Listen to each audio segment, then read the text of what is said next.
this kitchen. I'm Chef James Rotoval, the executive sous chef here, and today we're going to show you how to make sticky toffee pudding. Today's version is going to be vegan. It's going to have nuts, non-dairy butter, and non-dairy cream inside of it. You can certainly make it the traditional route and do it with heavy cream or half and half, and then traditional butter, if that's what you choose to do. All right, first up, what we're going to do is we're going to take our non-dairy or dairy butter, depending on what you're choosing to use. Make sure it's room temp. It makes this process a whole lot faster. And then some light brown sugar. We're just going to mix them together until it's nice and smooth. So you're just going to take a spatula, and you're going to really kind of start mixing it in really, really nice and smooth. Really kind of working it in there. The softer the butter, the better.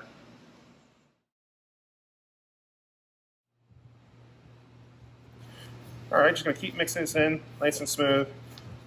Like I said, the softer the butter, the better, because then it can come a nice smooth paste. You're just going to keep working it until all the sugar and the butter mixes together. All right, next thing you're going to do is your finely chopped up dates. You're going to add them into the pot over a low heat. And then your cream of choice, whether it's non-dairy creamer or heavy cream. Just going to bring this up to a boil. And while you're doing it, you're just going to keep pushing down and chopping up the dates because you're looking to get them really nice and cooked, softened up, and then broken down so it's almost like a paste. It takes about 3 to 5 minutes.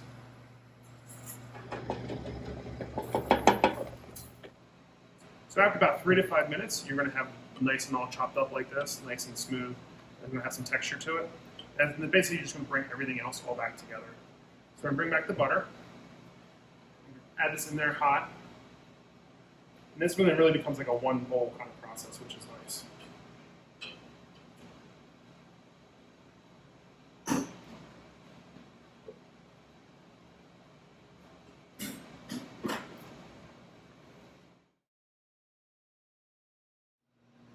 All right, what you're going to do now is pretty much the last step before it goes in the oven.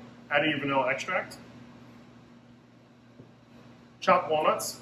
Now, in this case, you can use any kind of nut if that's what you choose, or you can omit the nuts completely and just do dried fruit, or you can do no nuts at all if you don't want to do no nuts. And then our flour. Now, this is self-rising flour. Self-rising flour just has some baking powder and some salt added to it. You can buy it in most grocery stores. If not, you can find recipes online on how to make your own blend if that's what you want to do.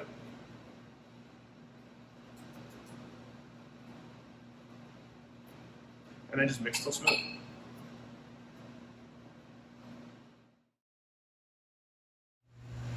All right, once you're thoroughly mixed, just gonna add all of this straight into a casserole dish. 8 by 8 square is best. You wanna have it nice and greased up, whether it's butter or with pan spray, just to make sure it's non-stick. And then we're just gonna add everything all in.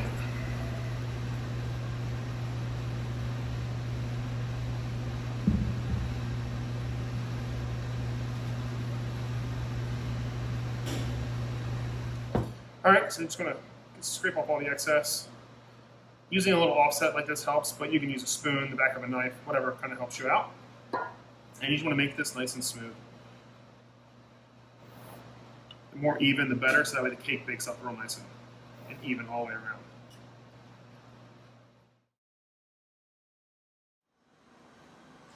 All right, into a 350-degree oven, and go bake about a half an hour until a toothpick goes in, it comes out clean. All right, next we're going to make the sticky part of the sticky toffee pudding. So toffee is literally just butter, sugar, a little bit of cream. So in this case, we're going to use, again, that vegan butter or regular butter, if that's what you want to use. Putting it into the pan.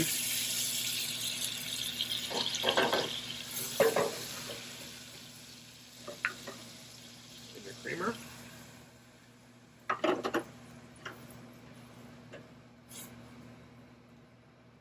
Add in our sugars.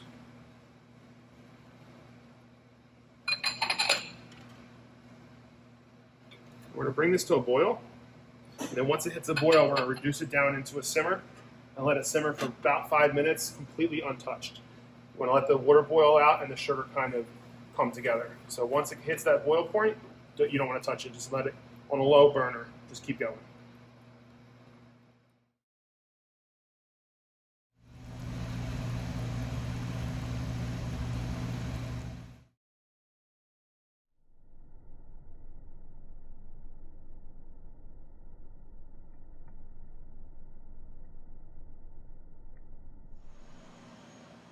All right, great. After it's been in the oven for about a half an hour, you can pull it out. Best way is to kind of push on it a little bit to see if it's done. It should be nice and dry to the touch, a little golden brown. And then just take your paring knife or a toothpick and run it straight through the center of the cake. And it comes out nice and clean. And that's what you're looking for. Then you know you're ready for the next step, which is the fun part.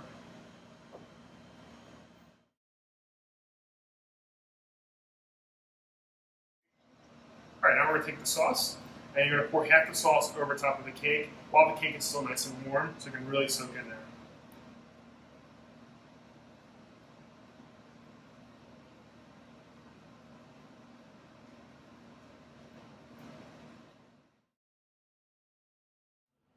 All right, once your cake fully cools, cut yourself a nice portion, depending on how big you want a piece. And then take a little bit of the remaining sauce you have and give yourself a nice drizzle over top.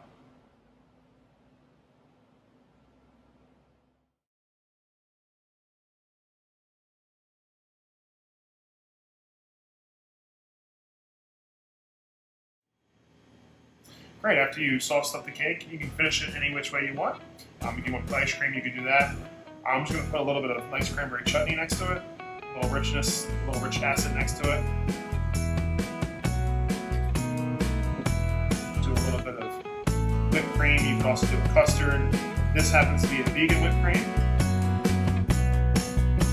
You can certainly make a regular one. And you always got to make your desserts look pretty. Just a little bit next to it. There you go. Enjoy.